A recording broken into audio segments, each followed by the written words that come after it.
Olá, muito boa noite, sejam todos muito bem-vindos ao programa Troca de Ideias com o professor Mário Beni.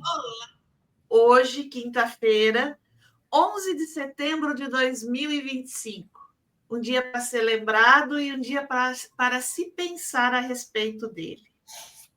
O programa Troca de Ideias com o professor Mário Beni está apresentando a série especial Academia, com o objetivo de aprofundar discussões relevantes sobre os setores de turismo e eventos, valorizando o papel da Academia Brasileira de Eventos e Turismo.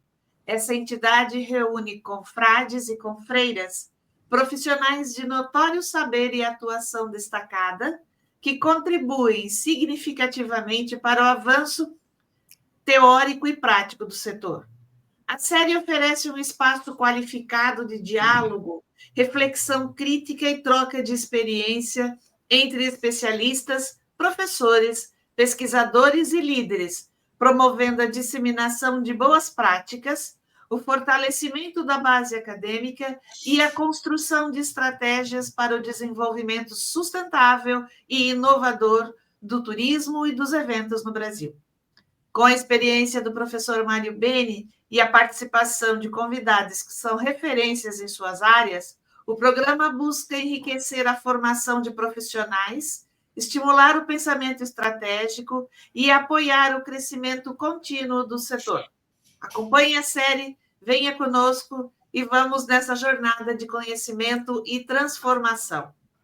Hoje nós recebemos o senhor Carlos Alberto Júlio.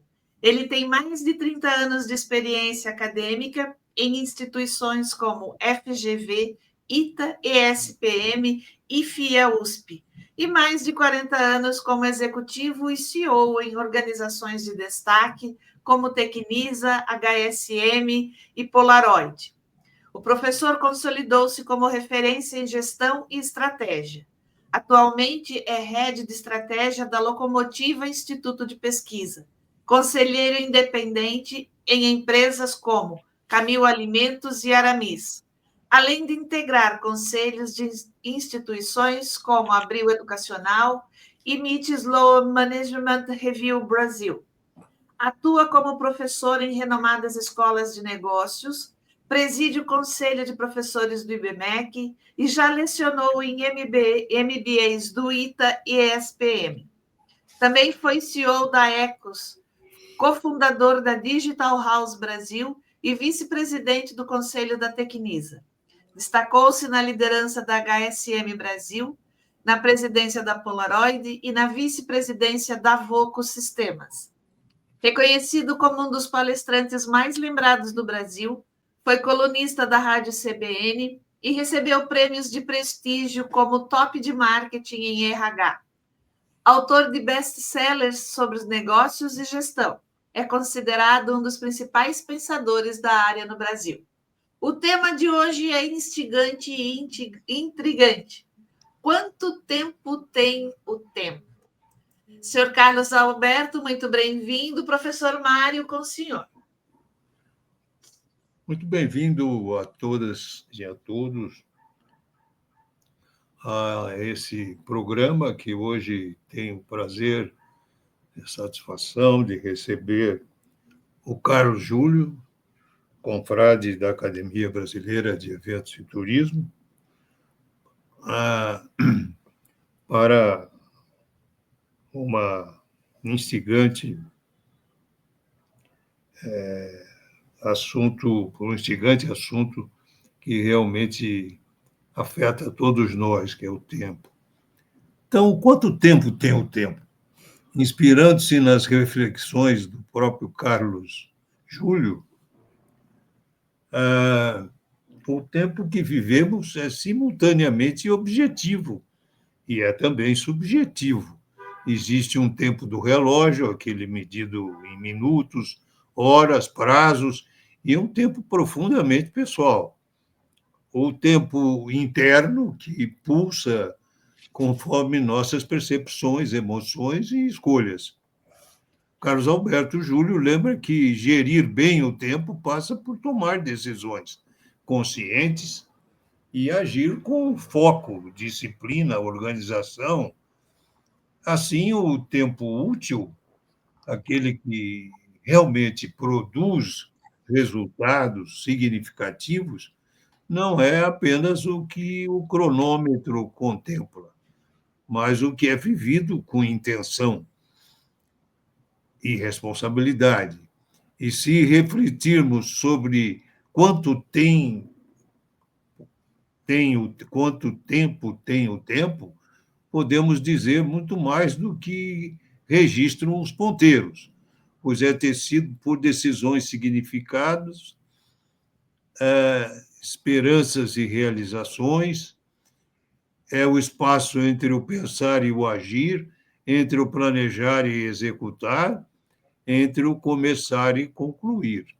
E ainda assim pode ser curto demais quando mal utilizado, ou vasto demais quando respeitado e bem aproveitado. Fazendo eco à lógica de decisão do professor Júlio, dedicar tempo para decidir bem significa reduzir riscos, produzir aprendizado e adquirir flexibilidade. Afinal, o tempo mal gasto corrige-se com dificuldade. Assim, o tempo tem a densidade do propósito e a leveza das escolhas. Ele não é apenas uma linha contínua, mas um mosaico de instantes tecnicamente mensuráveis e profundamente sentidos.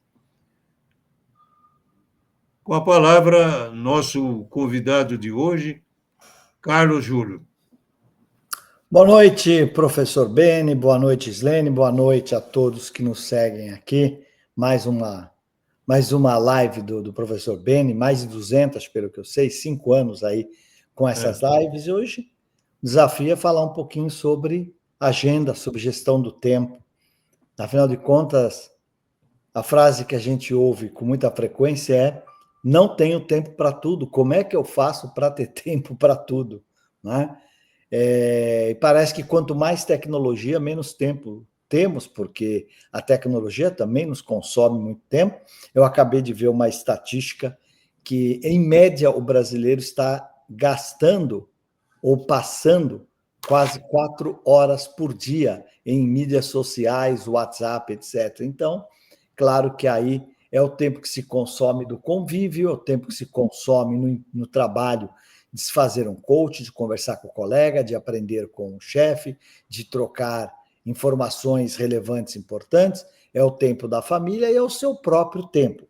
Mas o professor Beni já fez aqui a minha introdução, né?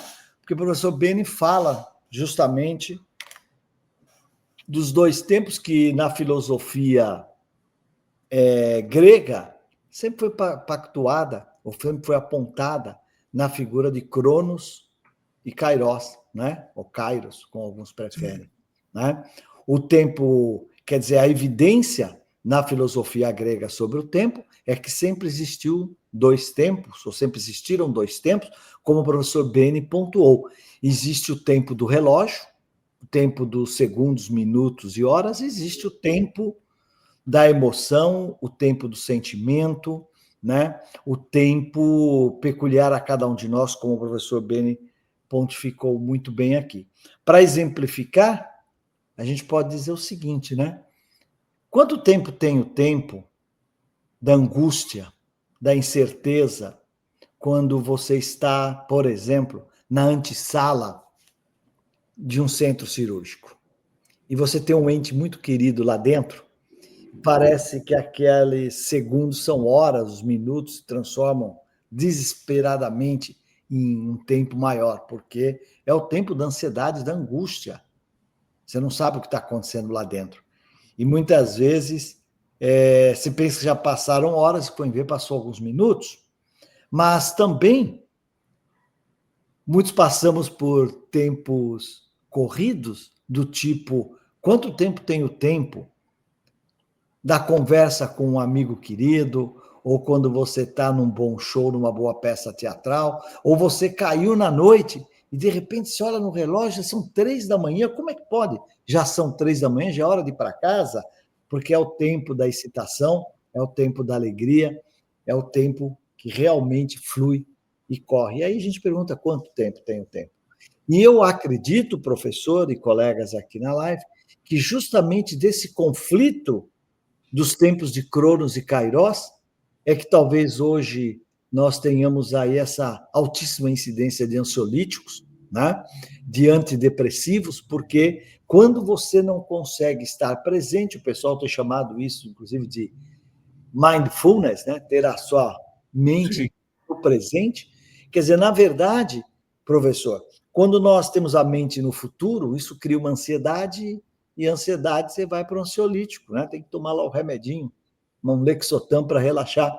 E quando você vive no passado, você vai para a depressão, quando esse teu passado é de memórias. A gente vê as pessoas falando, pô, no meu tempo, no meu tempo, no meu tempo. Não, o teu tempo é hoje. Aliás, o único tempo que você tem é hoje, em qualquer uma das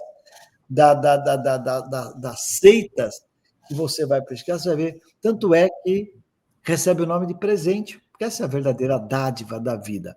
Você estar aqui hoje, como nós estamos aqui hoje, nessa live que a tecnologia nos permite estar com vários colegas em vários lugares, e aí fica gravado e o pessoal vai assistir depois. E é justamente aí que eu começo, então, o meu bate-papo aqui com vocês sobre Kairos e Cronos, sobre o tempo do relógio e o tempo da vida, o tempo da emoção, o tempo da alegria, o tempo também da tristeza.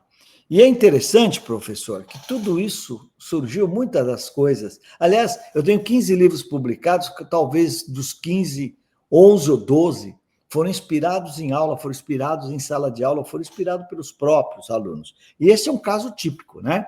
Esse meu livro sobre o tempo, que o nome não é o nome da palestra, o livro chama-se O que eu não posso deixar de fazer hoje, que na verdade é o centro de um método que eu criei para mim, para administrar a minha agenda. Eu não sabia que eu tinha um método até que eu escrevi o livro. Quando eu fui explicar para as pessoas como eu gerenciava o meu tempo, eu descobri que eu tinha um método, né? E isso surgiu, professor, porque os meus alunos, são 45 anos ininterruptos de sala de aula, e completados agora dia 8 de agosto.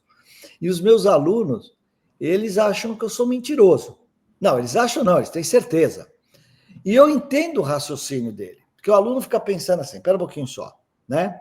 Puxa vida, esse cara dirige uma empresa, ele faz mentoria de alguns presidentes de empresa, ele está em 4 conselhos, esses conselhos têm mais 3 comitês, ele tem um curso de formação de conselheiro, outro curso de governança e sucessão, faz 100 palestras por ano e ainda vem aqui dar aula? Não, mentira, ele não pode fazer tudo, ele não consegue fazer tudo isso. E numa provocação dessa, eu fiz um acordo com os alunos. Falei, o seguinte, pessoal, vão para o nosso programa aqui, e quem quiser, na última aula do semestre, eu vou compartilhar com vocês como é que eu gerencio a minha agenda, como é que eu gerencio o meu tempo. E aí, tinha terminado o semestre, já tinham entregue as notas, tinha aquela última aula, prometido foi, prometido tem que se resgatar, e eu preparei lá uma aula para compartilhar com eles como é que era o meu dia a dia. Eu achei, como já tinha acabado o semestre, já tinha entregue as notas, mas quer saber? Vai vir ninguém nessa aula, né? Não vai vir ninguém, era a última aula do semestre. Para minha surpresa, a sala encheu, porque veio gente de outras turmas, e teve até quem trouxe marido, mulher, sei lá, o chefe, para assistir a aula. E a aula, acho que foi tão interessante, que 2 desses alunos falaram, não, professor, você tem que falar lá na empresa. Eu me lembro que na época eu fiz uma palestra sobre o tema na Monsanto, que já nem existe mais. Estamos ficando velho, hein, professor? Já nem a Monsanto existe mais. e outra na Nestlé. E aí, sabe como que a gente é com o nosso rigor acadêmico, né? Sim. Vai fazer a palestra remunerada, eu transformei a aula numa palestra, fiz uns slides tudo bonitinho e tal, e lá fui eu ministrar minha palestra. E aí aconteceu uma coisa interessante. Naquele ano, eu bati o meu recorde, eu fiz acho que umas 120 palestras naquele ano. Metade delas foram sobre esse tema. Começou, boca a boca, não, esse tema é bom, e foi sobre esse tema. E aí, então, falei, bom, tem que escrever. E aí eu escrevi, então, o livro que eu não posso deixar de fazer hoje. E a ideia e o conceito, e vou passar só um pedacinho aqui do que foi essa palestra, essa aula, vamos ver se eu consigo aqui compartilhar com vocês, só para vocês entenderem mais ou menos como é que funciona, como funcionou essa coisa. Não sei se vocês conseguem ver o meu slide, acho que sim, né? Vou colocar aqui em tela cheia que fica melhor. Né? Estão conseguindo, Gislaine? Está aparecendo? Sim. Tá, né? É. Muito bem. Então, é o seguinte, aí eu preparei, então, essa palestra, né? Quanto tempo tenho tempo, e coloquei regras básicas para a eficiência pessoal e profissional, porque a questão da gestão do tempo, claro, às vezes a gente mede das 8 horas, ou 10, ou 12 do trabalho, se você está dando conta de fazer tudo ou não. Mas escuta, mas tem o tempo da tua saúde, tem o tempo da sua academia, do seu esporte, tem o tempo do seu estudo, da sua atualização, tem o tempo da família, tem o tempo dos amigos. Como é que eu faço tudo isso? Então, nós montamos isso aqui, eu vou cortar aqui o filminho de abertura, né? E o que eu falei, será que eu sou mentiroso? Como faço para sobrar tempo para tudo? Como é que eu vou aguentar esse estresse de entregar cada vez mais? E como é que eu faço, principalmente, professor, para tomar decisões corretas se o tempo estrangulam as minhas análises? E aí, então, eu escrevi, está aí a capinha do livro, o que eu não posso deixar de fazer hoje. E aí eu comecei a pensar o seguinte, como é que, na verdade, a gente faz no dia a dia nosso? O que a gente faz? O professor Paul Schumacher, lá da Wharton, ele diz o seguinte, que para as coisas acontecerem, você tem que fazer. Parece uma coisa tão bobinha, né? Quer dizer, se você não fizer, nada acontece. Mas a verdade é que tem gente, e na empresa aparecem essas figuras, que acham que a coisa vai acontecer sem ele ou ela fazer. Até porque nós temos aí os milênios, que vêm com uma formação ou com uma educação bastante diferente da nossa lá atrás. Não que seja negativa, ela tem alguns aspectos negativos, né? Quer dizer, esse milênio que está mais preocupado com o fim do mundo do que com o fim do mês. Alguém vai ter que dizer para ele que se ele não cuidar do fim do mês, o fim do mundo chega mais rápido, né? A mãe nunca deixou ele arrumar o quarto, ele não arruma o quarto, como é que ele cuida da sua estação de trabalho, como é que ele cuida do cliente, não é verdade?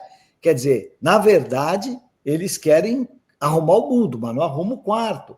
Então, essa coisa do fazer, e que eu chamo de fazejamento, que é fazer sabendo o que está se fazendo, ou seja, fazer com o planejamento da cabeça, isso nós temos que preparar essa moçada que, por outro lado, sabe fazer coisas que nós não sabemos, porque eles já são nativos do digital, eles têm uma maneira de trabalhar diferente, eles alternam mais a liderança, trabalham mais em rede, colaboram mais, que é o ponto que nós também deveríamos aprender com eles. Mas, na essência, para não tomar aqui muito tempo da nossa audiência, eu pergunto assim, poxa, o que a gente deveria fazer antes de fazer? E aí as pessoas respondem, você tem que planejar. Ok, planejar é uma palavra boa, mas como a Gislaine disse, eu passei lá 11 anos na CBN, com a coluna Gestão Descomplicada, que a ideia era justamente descomplicar esses termos que a gente usa no mundo dos negócios, né? Tipo planejamento e coisas do tipo. Passei mais 2 anos na CNN, e, na verdade, eu comecei mesmo na Band News, um dos primeiros colunistas da Band News. Na época, fazia a coluna com o Carlos Nascimento, depois com o saudoso Ricardo Boechat. Então, planejamento é uma palavra boa, mas se a gente for simplificar o que é planejar, o que é planejar? Planejar nada mais é do que decidir o que fazer. Então, veja bem, antes de sair fazendo, o que a gente deveria fazer? A gente deveria decidir o que fazer antes de fazer. E aí começa a dar uma ordenação na tua agenda. Né? Olha só, o título do livro é o que eu não posso deixar de fazer hoje. Eu vou concluir um pouquinho lá na frente.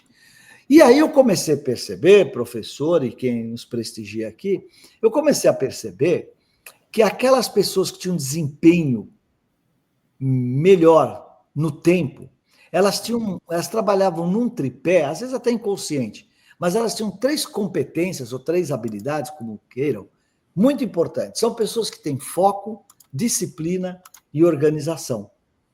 Olha que tripé poderoso. O que é foco? Foco é a tua capacidade de dizer.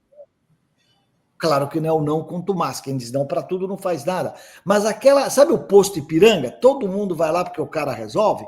Aí ele resolve o problema de todo mundo, né? Quando chega às 6 da tarde, esse todo mundo vai jogar tênis ou vai para o happy hour e ele começa a agenda dele. Aí ele trabalha até 10 horas da noite. Por quê? Porque ele não teve foco de o que eu não posso deixar de fazer hoje? Como é que eu foco naquilo que eu preciso entregar hoje? Então, foca a tua capacidade de dizer não, mas os não sim, os não certos, para se chegar ao sim certo, ou ao sims certo. Segundo, disciplina. O que é disciplina? Fácil. Disciplina. O que é uma pessoa disciplinada? É aquela que faz o que diz que ia fazer. Só isso, né? Eu costumo, professor, dizer para os alunos da sala de aula o seguinte: olha, se você promete o que não vai fazer, ou se você já prometeu que você não vai entregar, você está com um problema sério lá com a tua liderança, pode apostar. E a organização é onde a gente ganha o jogo. A etimologia da palavra já nos diz o que é organização. Organização é a ação organizada. Por quê? Porque tem gente que trabalha muito desorganizadamente. Não conclui tarefas, começa uma, para... Até mesmo no sentido, quando você começa uma tarefa, que você tem alguns empecilhos para terminar e fica longa demais, o modelo é: eu paro, vou para a próxima tarefa, depois eu volto nessa, quando eu tenho os elementos que eu preciso para concluir essas tarefas. Então, olha só, foco, disciplina e organização é o que faz isso aqui efetivamente render. E aí, para facilitar aqui a nossa fala e depois a gente abrir para a nossa conversa, o que eu acrescentei no livro seguinte, né?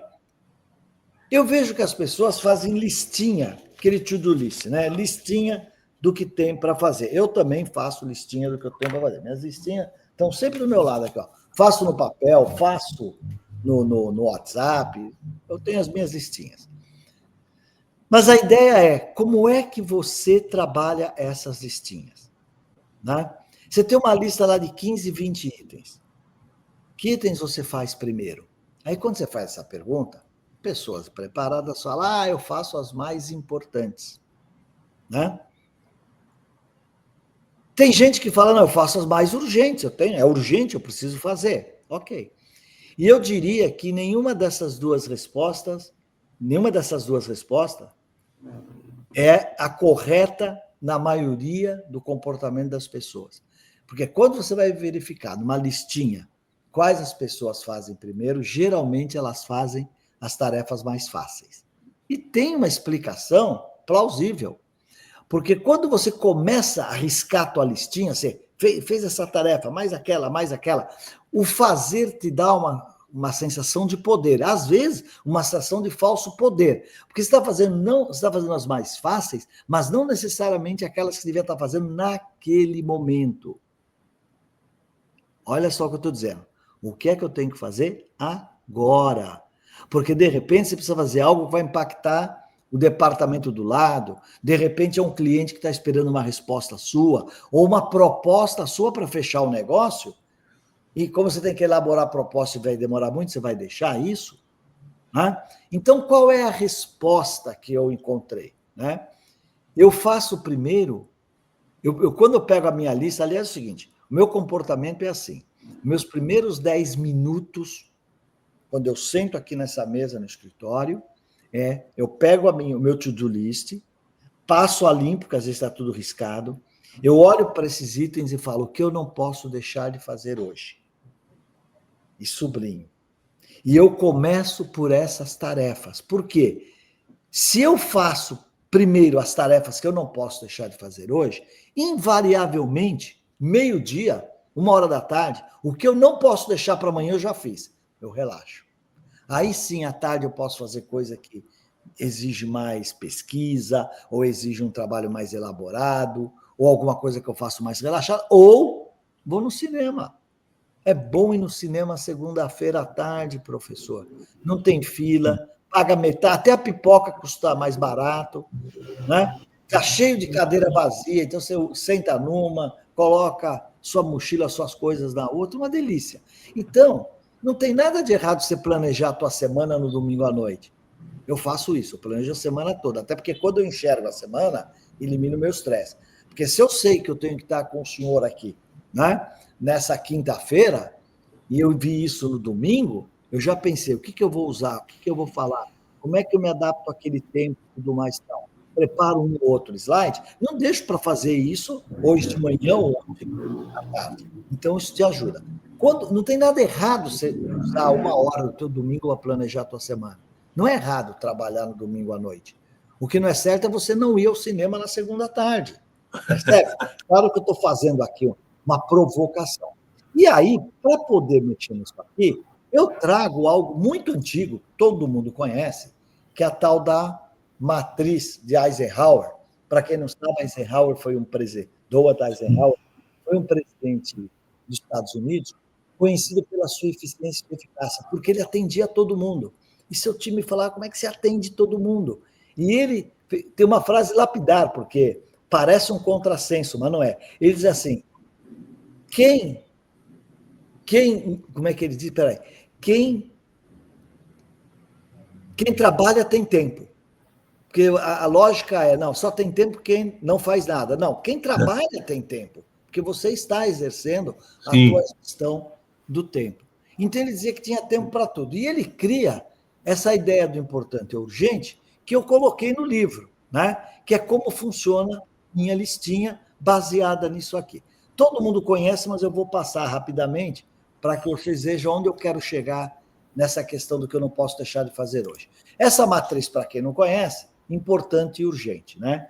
Você que certamente na tua listinha do que você tem para fazer amanhã, você tem coisas lá que não são importantes e não são urgentes. Ué, se não é importante e não é urgente, vai para o fim da listinha. Faço depois. Não é nem importante nem urgente, não é verdade?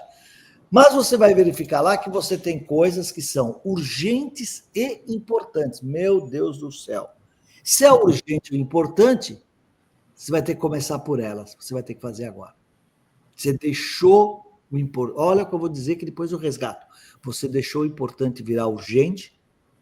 Você vai ter que sentar a tua cadeirinha lá na tua cadeira no escritório e começar por elas. Agora, certamente tem coisas que são urgentes, mas não são importantes. Urgente, não importante, o que você faz? Você delega, passa para alguém fazer, né? Alguém pode fazer isso para você, se é uma coisa que não precisa do seu raciocínio, do seu poder de decisão ou da sua decisão, né? Mas precisa ser entregue hoje. E aí, então, o que nos sobra aqui? A chave da equação. A questão é o importante não urgente. E eu explico por quê.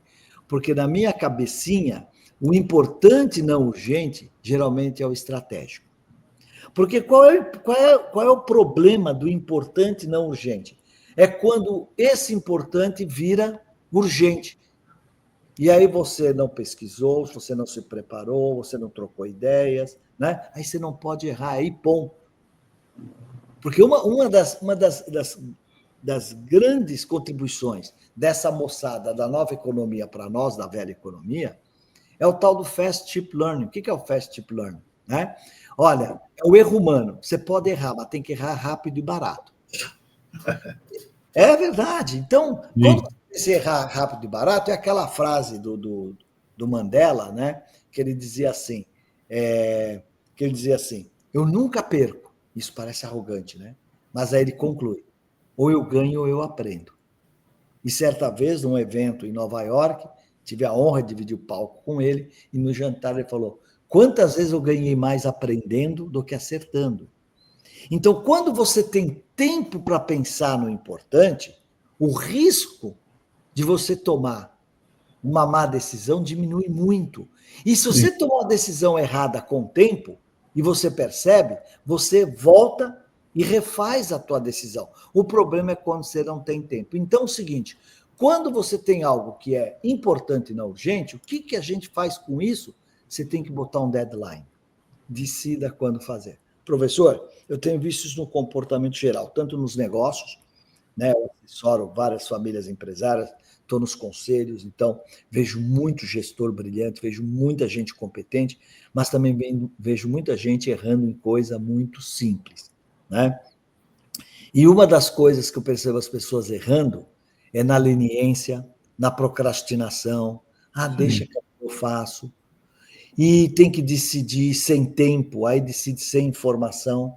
E o senhor sabe, decisão é um binômio de informação e preparo, né? Talvez informação e bom senso. Então, se você altera uma dessas duas variáveis, você tem um risco enorme, né? Porque se você tem uma informação crível, mas não tem preparo, talvez você não tome a melhor decisão.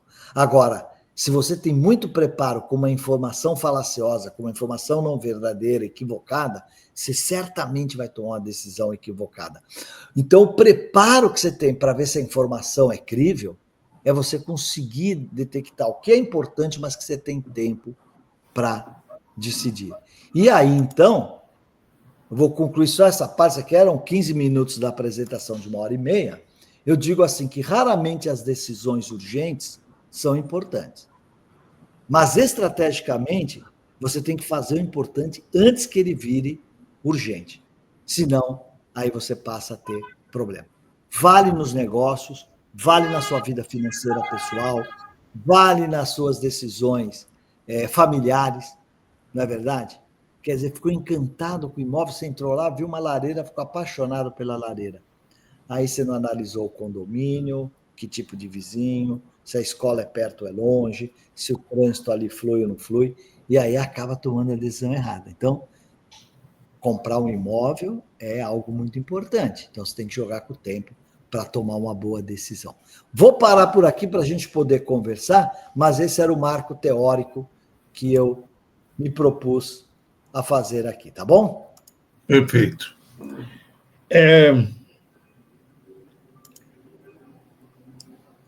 Vamos lá.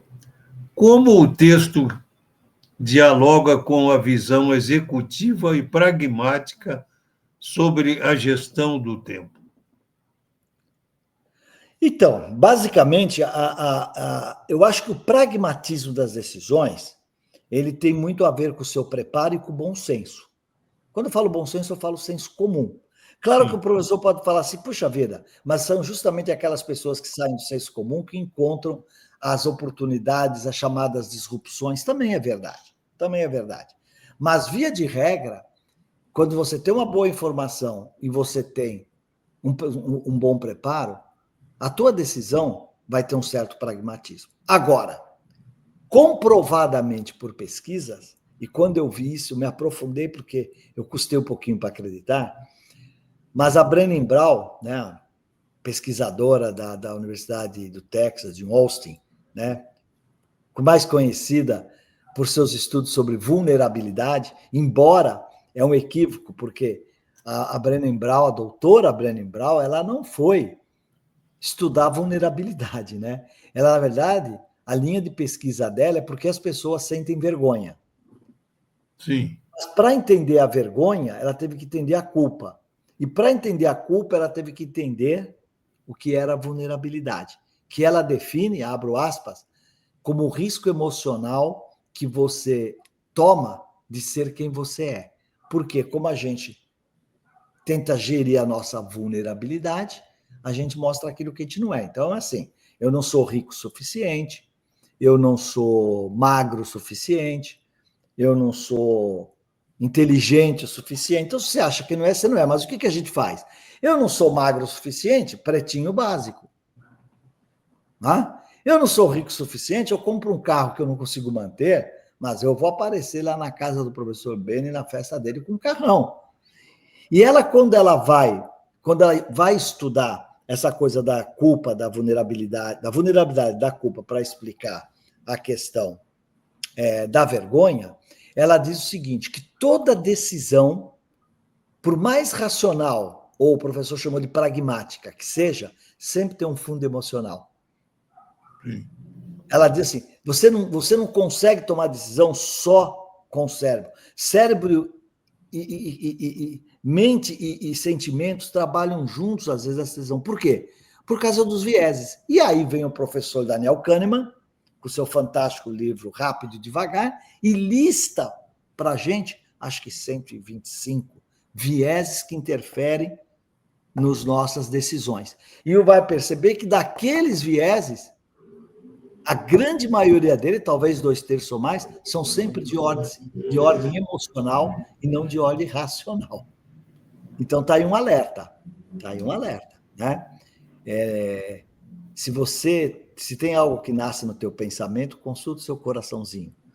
Mas se é um sentimento que você tem no teu coração, valida na sua mente. Esse equilíbrio, na minha opinião, é muito importante para a tomada de decisões.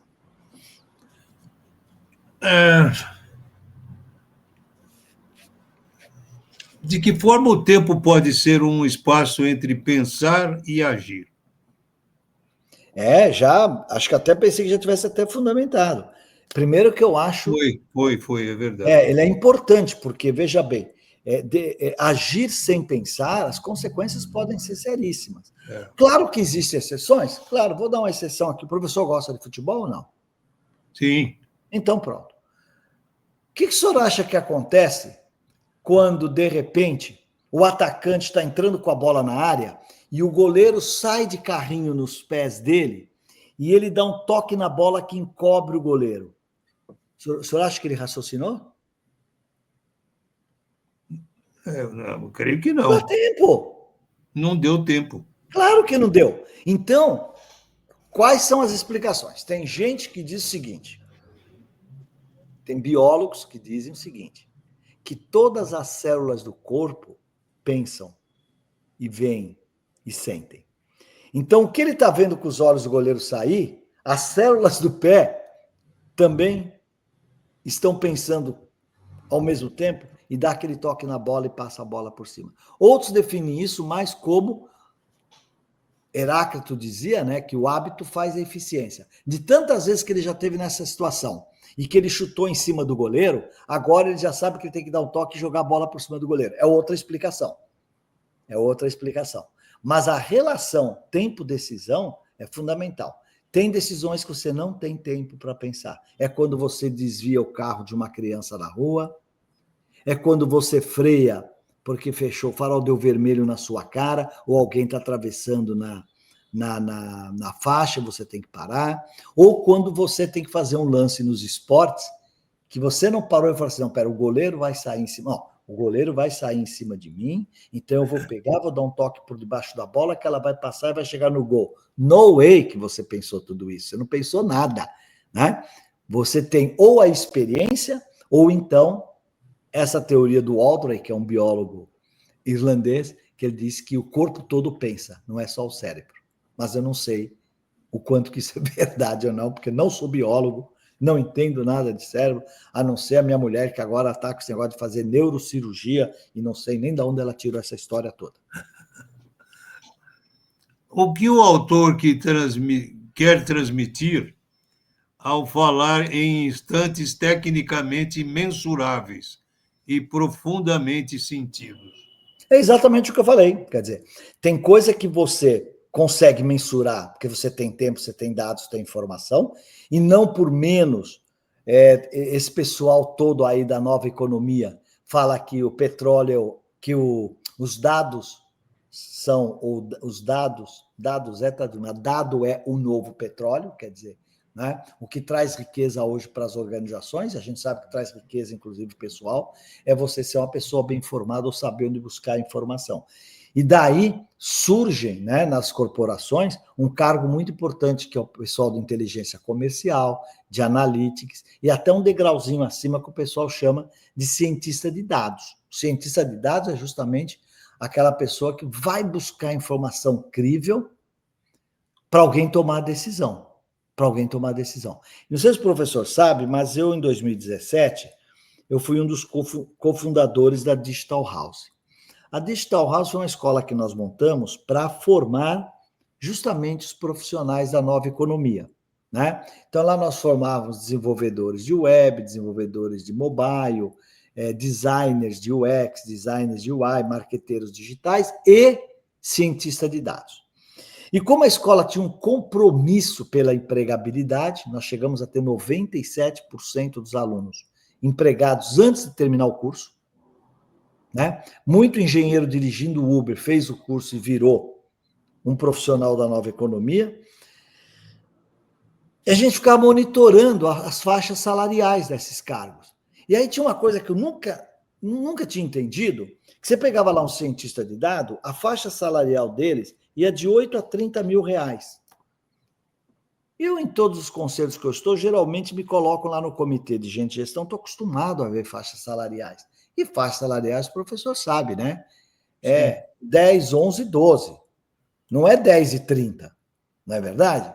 E eu falei, puxa, por que tem esse escopo tão grande? E aí, o que eu percebi, conversando com colegas dessa área de recrutamento e seleção, esse pessoal da área de recursos humanos. Você tem lá o cientista de dados, que você pede para ele buscar uma informação, né? Qual é a diferença do analytics, né? Do analista para o cientista de dados? É que o cientista de dados, ele domina uma linguagem chamada Python, então ele pega as informações que estão no repositório da empresa, às vezes um data lake, como eles chamam, mas como ele domina Python, ele entra em outros bancos de dados que têm APIs abertas e extraem esses dados. Então, o IBGE tem API aberta, o CAGED, você vai lá e tira os dados também, né? Tem muitos, e tem empresas também que têm API abertas para você buscar. Então, a gente não sabe, mas, por exemplo, o Mercado Livre, né? Você consegue pegar as informações do seu negócio lá dentro. O que vendeu, o que não vendeu, que horas que vende mais, que horas que vende menos. Você consegue pegar tudo isso lá. Então, o que acontece? Quando você pede uma informação, olha, faz o seguinte, ó, vê o que a gente está vendendo isso e não está vendendo aquilo e tal. E o camarada vai lá e pega os dados e traz a resposta que você quer. Esse, você paga 10 mil reais por mês. Mas tem, professor, um cientista de dados que ele é um cara que tem vocação de negócio.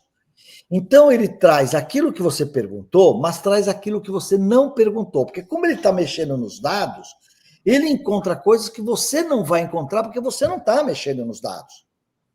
Então, ele vem e fala assim, olha, doutor Beni, o senhor pediu isso aqui, está acontecendo isso, porque vende isso, não vende aquilo, tal. Mas sabe o que eu percebi? Pô, nós temos um concorrente local, um cara lá do Recife, que ele mudou isso no produto, e ele está dobrando as vendas dele todo mês, tal e tal. Será que não seria pensar, aí se a gente tem que mexer também no nosso produto? Quanto vale esse cara?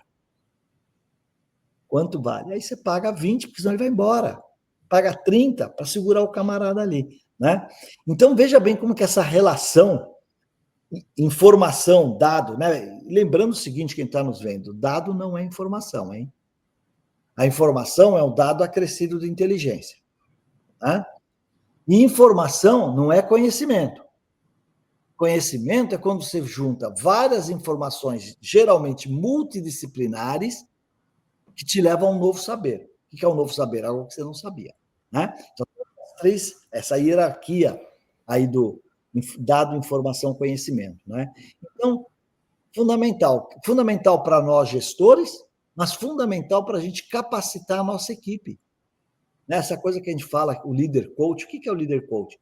É o líder que pega lá o teu cara, senta aqui, ó, quando você está mexendo lá nos dados, se tiver coisa lá que te chamar muita atenção, mesmo que eu não te pedir, traz, vem discutir comigo.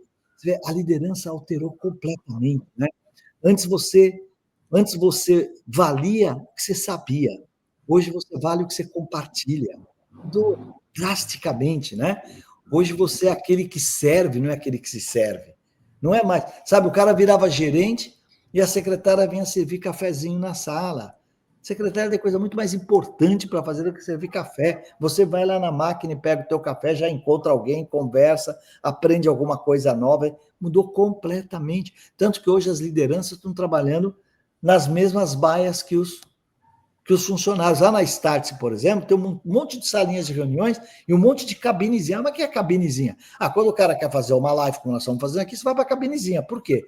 Porque lá nas baias estão trabalhando uns do lado do outro. Sim. Do presidente até, né, o assistente lá, está tudo certo. Porque você aprende vendo, você aprende ouvindo, você ensina vendo e ouvindo também, né? Então, acho que essa é a nova dinâmica. Isso explica, então, a pergunta que eu iria fazer em seguida, o que significa dizer que o tempo vai além do que registra os ponteiros? Vai muito além, né? Vai muito além. Eu expliquei lá no começo. Quantas horas tem angústia de você Sim, estar esperando por uma má notícia? Ou a alegria de receber a boa notícia, não é? Quer dizer, o tempo interno, o seu tempo interno, que é o tempo que a gente chama de tempo de Kairos, né, de Kairos, é diferente do tempo de Cronos. Ele é realmente muito diferente. Se nós estamos fazendo aqui uma live agradável, o pessoal vai falar, pera, deixa eu ver aqui, eu não sei que horas são aqui. O pessoal fala assim, puxa vida, 20h15, começamos às 7h30, 45 minutos, nossa, como é que já passou 45? Se essa história aqui tá chata, o Ibrahim deve estar falando, putz, a vida, esse tempo não passa, não vai terminar essa live? Porque eu conheço o Ibrahim, ele vai. Pode escrever aí, Ibrahim, no chat. olha aí, falou. Não é? Aí falou, por isso é que. Não, esse apelido aí foi o José Salib Neto, quando eu estava lá. Ele foi meu parceiro lá na HSM, né? Eu presidia a empresa e ele era o nosso conteudista, né? Eu batizei de CKO, né? Que era Chief Knowledge Officer, o cara do conhecimento. Né? E ele não entendia justamente isso. Pô, peraí, você está aqui, depois você faz palestra, depois você vai dar aula. Ele vai que era o povo, que eu tinha um tentáculo em cada lugar, né? Mas agora eu já expliquei como, né? A minha agendinha funciona. O que eu não posso deixar de fazer hoje, eu começo por essas tarefas. Enquanto eu não risco essas tarefas, eu não faço as próximas. É isso que eu faço. Em que sentido o tempo pode ter densidade ou leveza?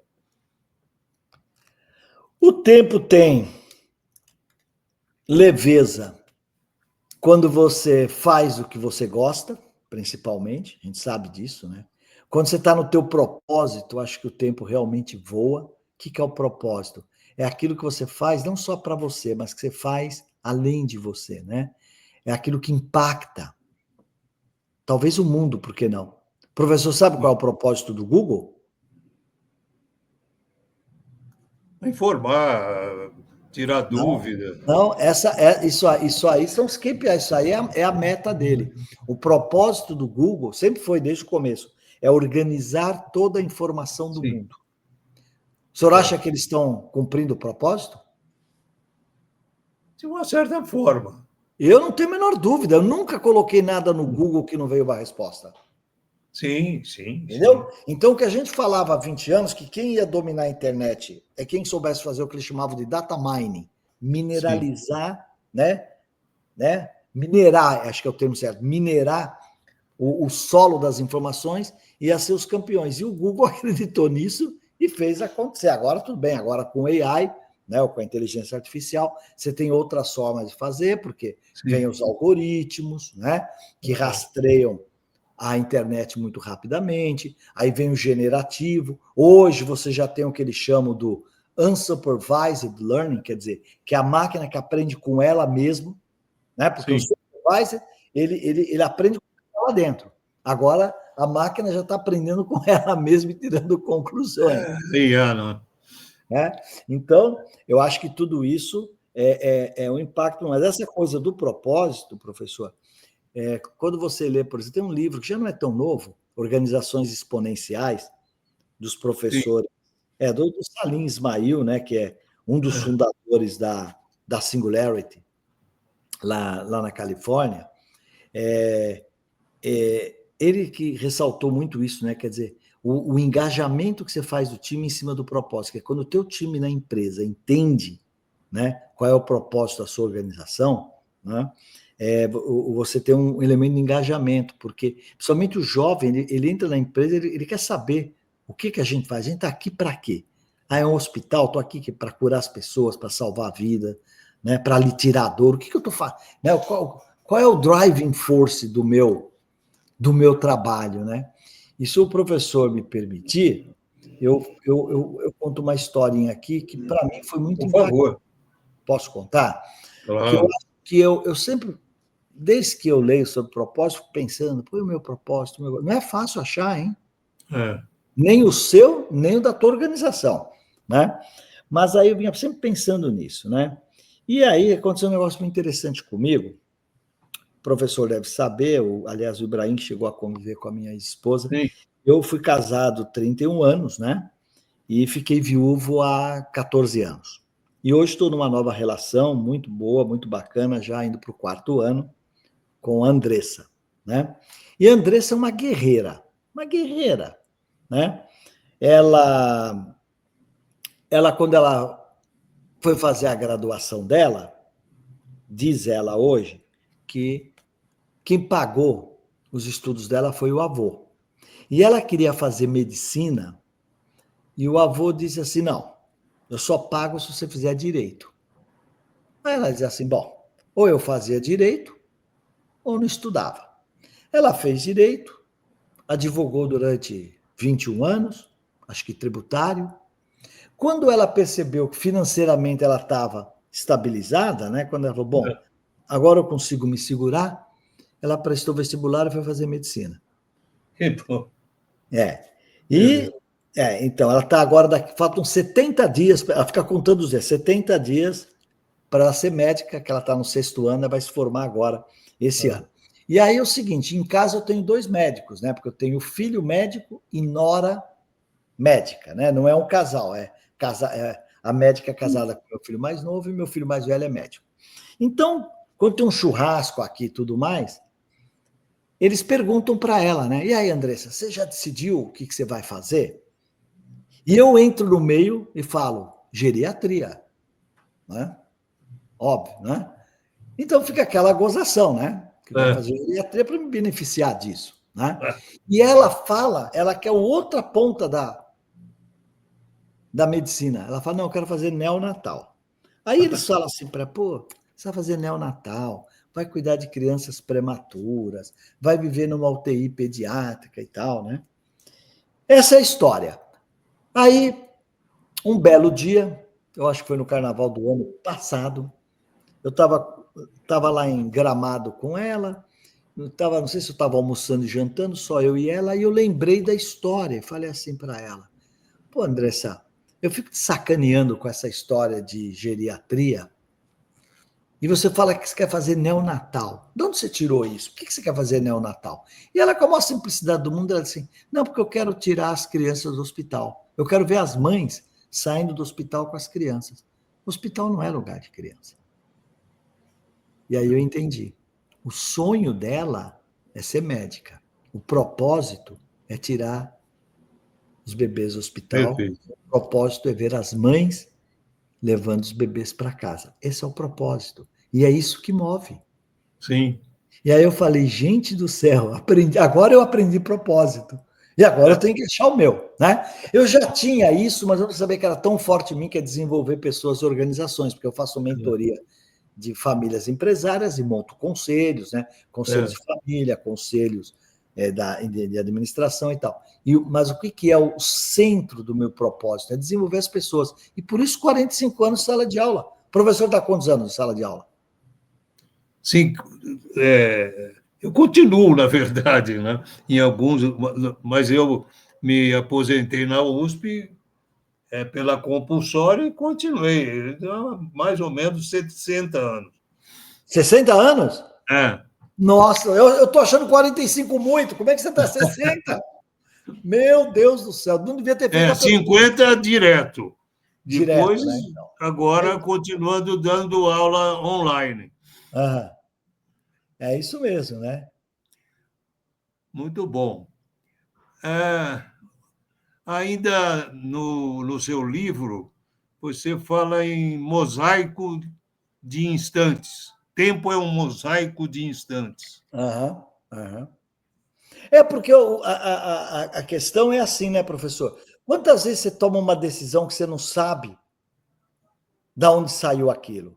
Comigo acontece muitas vezes isso, mas é algo que já estava no seu subconsciente, né? Sim. Então, Mosaico, tem decisão que a gente pensa, demora para tomar e às vezes nem toma. E tem decisões que é meio instantâneo, né?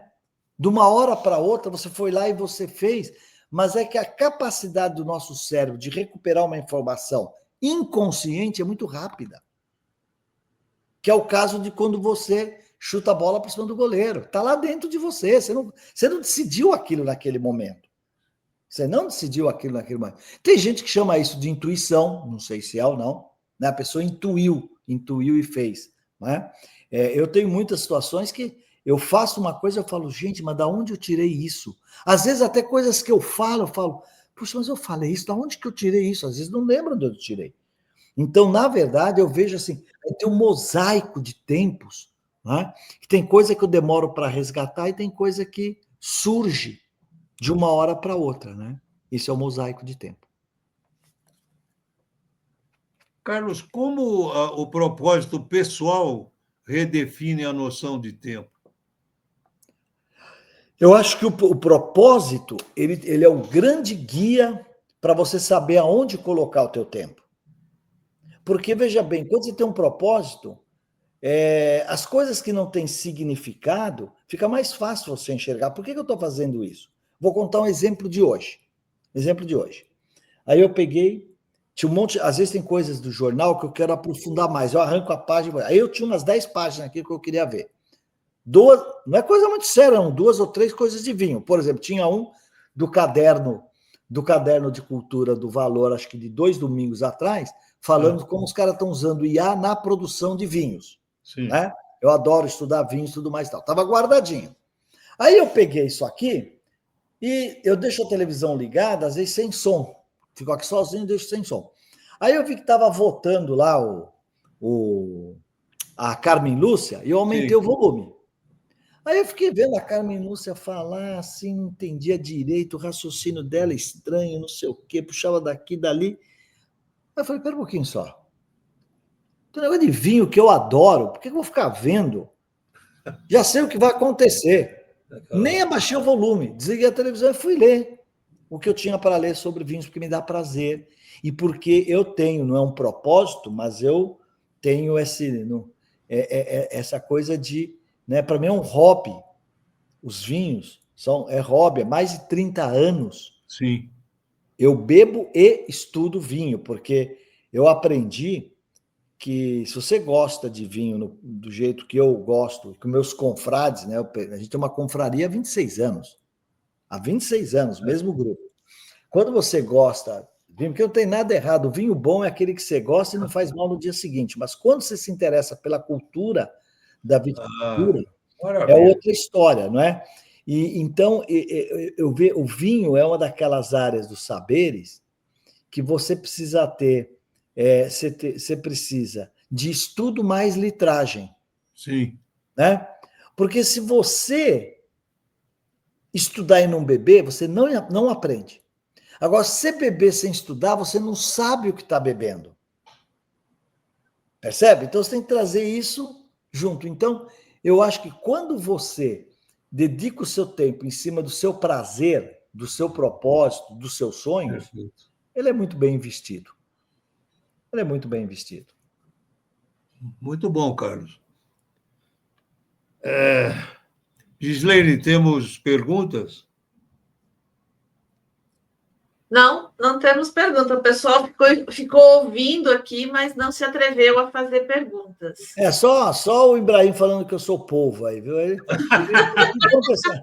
conta essa história para todo mundo. E está dizendo aqui também, o Ibrahim está dizendo, professor, que o senhor foi professor dele. Sim. Na Anhembi Morumbi. Então, olha lá, está dizendo aí, ó. Foi professor dele. São 74. São 3 confrades de hoje que foram meus alunos. O Ibrahim, a Marisa, a Marisa e o... Quem é o outro? O Virgílio. E o Virgílio, olha só, hein? Bom, deu certo, hein? Porque são 3 campeões, então é sinal que você é um grande professor, hein? É um grande professor. Aliás, no Estadão de domingo, o Estadão agora tem na última página, sempre tem uma crônica do Karnal, e ele escreve muito bem. Tem gente que adora o jeito dele falar, e ele é engraçado mesmo, mas ele escreve que é um primor. E ele estava falando justamente sobre o professor, e ele dizendo o seguinte, né? Basicamente no texto ele diz o seguinte, que hoje a missão maior do professor é inspirar. Você tem que inspirar o aluno para aprender, senão ele não aprende. Sim, não aprende. Né? Quer dizer, nós somos o hiperlink, né? Sabe assim? Você vai É. lendo aonde tem um risquinho embaixo e aquilo te interessa, você clica e você vai para outra página. E vai para outra página, né? E é interessante essa análise dele, né, da importância do professor que inspira. E como é que eu sei que você inspira? Quando você encontra um aluno que fala, pô, professor, eu adorava suas aulas de marketing, fui trabalhar com marketing. Então, quando o aluno resolve ir para o turismo, é porque gostou da tua aula. Você gostou do marketing, gostou da minha aula. É mais ou menos por aí, né? É isso aí. Certo. Muito bom. Então, seu Carlos Júlio, Pois não, Gisele. Quanto tempo tem o tempo? Olha, o nosso aqui deu 1 hora certinho, porque são 8h30, né? Olha só, cravado. Então, acho que talvez a pergunta, Gisele, deveria ser o seguinte: quanto tempo tem os tempos? Sim. Né? Quanto tempo tem o tempo da alegria, do prazer, né? Do entusiasmo, do propósito?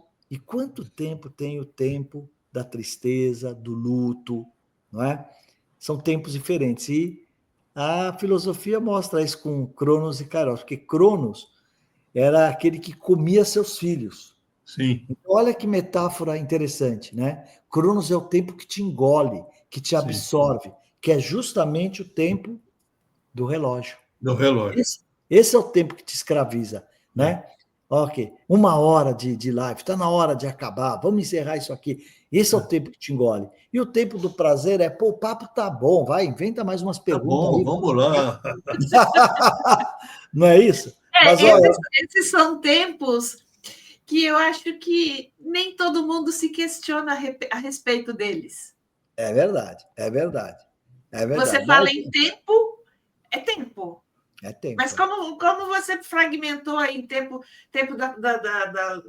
da família, tempo do lazer, tempo do trabalho, quantos de nós param para pensar nesses tempos durante o dia?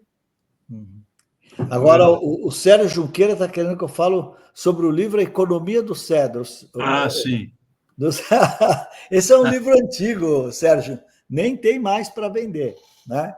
Não, esse livro é o seguinte, esse livro que ele me chama, esse livro me causou uma surpresa 15 anos depois que eu escrevi, ou melhor, 10 anos depois que eu escrevi, porque eu escrevi esse livro em 2009 e foi lançado em 2011.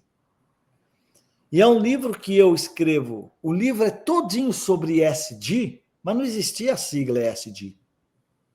É um livro que eu falo de sustentabilidade econômica, sustentabilidade ambiental, sustentabilidade social, mas não tinha ESG. Tanto que agora tem aí um pessoal que está querendo reeditar o livro, mas ao invés de chamar de Economia dos Cedros, eles querem colocar bem grande na capa ESG e um subtítulo, A Economia dos Cedros, né? E o Sérgio está dizendo aqui que ele adora. Porque essa é uma metáfora, porque eu escrevi o livro, Gisele, e eu não sabia por que eu estava escrevendo, coisa de doido. Falei, pô, mas eu não sou ambientalista, sou biólogo, eu estou escrevendo sobre sustentabilidade. Eu escrevi. Pô, já tinha lá umas 500 páginas de Word. E eu não sabia como é que era essa coisa, o que eu estava fazendo. Aí olha que interessante. Eu tenho um queridíssimo amigo, Renato Malcom, gaúcho. Ele tem uma casa linda lá em Canela. Eu tinha estado na casa dele 10 anos antes, lá em Canela, mais ou menos no seu tempo certinho. E ele tinha vindo do Líbano e ele trouxe lá da aldeia do pai dele uma mudinha de cedro. Trouxe no colo, no avião, uma mudinha. E eu estava na casa dele, ele mandou o caseiro dele, chegou para ele lá e falou, seu Manuel, o senhor planta isso aqui lá em tal lugar, assim, mas cuida, porque essa é a única lembrança que eu tenho do meu pai, ou da terra do meu pai. Tudo bem, plantou lá. 10 anos depois, o livro pronto, não sabia por que eu estava escrevendo aquele livro. Aí eu cheguei lá, lembrei dessa história e falei para ele, para o caseiro, seu Manuel, E a árvore lá o cedro que o Renato trouxe lá do Líbano. Falei, tá lá, não sei o que e tal. Aí eu fui procurar uma árvore, tinha um arbustozinho. Foi aí que eu fiz a conta. Falei, nossa, mas há mais de 10 anos. Falei, ô, seu Manuel, mas é essa aqui? Não pode, é o tamanho disso aqui. Aí ele falou assim para mim, seu Júlio. Ele falava arvrinha. Então, seu Júlio, o doutor Malcom falou para eu plantar isso aí, falou para eu cuidar, porque era lá do pai dele. Pô, aí eu via que ela não crescia, não crescia, não crescia. Falei, pô, o doutor Malcom vai falar que eu não estou cuidando da arvrinha. Aí eu fui lá e falei, doutor Malcom, é o seguinte, ó, sua arvrinha está doente. Porque eu cuido, eu adubo, eu ponho água, ela não cresce. Aí o doutor Malcom pegou e falou assim para mim, não, Manuel, é assim mesmo. É que o cedro, ele todo ano cresce 1 metro e 20 para baixo e cresce 10, 20 centímetros para cima. Então ele vai levar, sei lá, 20 anos para virar uma árvore, né? Mas depois que ele vira uma árvore, você tem florestas de cedro no Líbano de 500 anos, 600 anos, né? Então, seu Júlio, aí sabe, eu falei, pô, por que eu cuido tanto de uma arvrinha que nunca eu vou ver virar árvore? Falei, é isso que eu estou escrevendo. Por isso que ninguém cuida. Porque como você não vai ver, o político não faz o esgoto porque fica mais na terra, ele não educa, porque ele não vai ver o efeito da educação que leva 20, 30 anos para a nova geração. É isso mesmo. Então ele não cuida. Falei, então é a economia do cedro. Aí eu acrescentei no livro essa história como introdução e coloquei no final a proposta de 5, que eu chamei 5 binômios. Então era tipo assim, olha, ok, crescimento, mas com sustentabilidade. Riqueza, mas com melhor distribuição. E criei os binômios e propus os binômios. Sim. E aqui no YouTube tem um filminho disso. Depois você entra lá, a economia do cedro, você vai ver que tem um filminho sobre isso. E eu acho que essa é a história que o Sérgio gosta, e ele gosta do livro que ele colocou, ó, eu tenho e li. Ô, Sérgio, então foi você, hein? Que legal, hein? Pelo menos um leu o meu livro, hein? Coisa boa. Olha, muito bom. Eu vou querer ler esse livro. Eu vou mandar para você, tá? Gisele, depois manda o endereço aí do professor que eu mando. Eu faço. Manda um para cada um, tá bom? Tá. Muito obrigado. Tá ótimo. Carlos, professor, foi um prazer. Senhor. Prazer foi todo meu, professor. Foi realmente uma live que me tocou muito. Eu que estou chegando aos 90, mais próximo, falta 2 anos só. É mesmo? 88, professor? É. Inteirão. Então, ouvi-lo realmente foi uma grande satisfação. Que bom. Porque eu valorizo muito o tempo. Né? Deus foi generoso com o senhor, 88. Pelo seu estado, acho que ainda vem mais uns 30, então tem que valorizar mesmo. Não chego lá, não, mas vamos ver. Ibrahim, falou em cedro, mexe com minhas raízes. Sim. É o Brimo. Pior é que todo mundo chama ele de turco e ele não é turco, é libanês. É libanês. Mas naquela época era todo mundo turco, porque o passaporte, né, era emitido pela Turquia. Então, exatamente, era todo mundo turco. Marília, Ada, Noslin, Turqueste, tá todo mundo aí. Muito bom. Tá bom, professor, foi um prazer grande. Muito obrigado. O prazer foi nosso. Vamos nos ver mais vezes. Com certeza. Muita saúde aí e vida longa, hein? Obrigado. Vida longa. Seu Carlos Júlio, muito obrigada por compartilhar seu tempo e seu conhecimento conosco. Eu que agradeço. Forte abraço. Obrigado. E lembrando a quem está chegando agora, não esqueça de fazer sua inscrição no canal, acionar os vídeos, porque o canal está cheio de novidades. Nas segundas-feiras nós temos Ecos do Turismo com o professor Noslin. Às terças nós temos lives com os professores da academia. Às quintas nós temos live com o pessoal da Academia Brasileira de Eventos e Turismo. E na quarta e na sexta, nós temos quizzes de turismo para vocês responderem. Olha só. E uma montoeira de coisa. E vem mais novidades por aí. Nós estamos preparando mais novidades. Teremos cara nova, teremos atividades novas. Fique conosco. E até a próxima semana. Um grande abraço. Abraço a todos. Obrigado, Obrigado, um boa abraço, noite. Carlos.